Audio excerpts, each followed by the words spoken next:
قل أعوذ برب الناس হে নবী, তুমি বলো, আমি আশ্রয় চাই মানুষের মালিকের কাছে। ملك الناس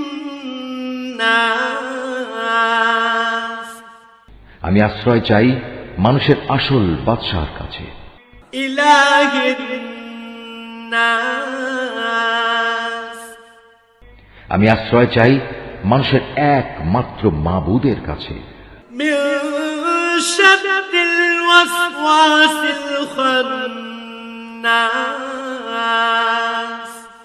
আমি আশ্রয় চাই কুমন্ত্রণা দানকারীর অনিষ্ট থেকে, যে প্ররোচনা দিয়েই গা ঢাকা দেয়। الذي يوسوس في صدور الناس যে মানুষের অন্তরে কুমন্ত্রণা দেয়।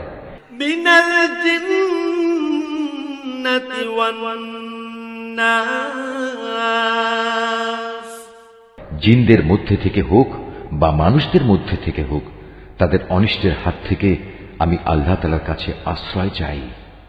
صدق الله العظيم।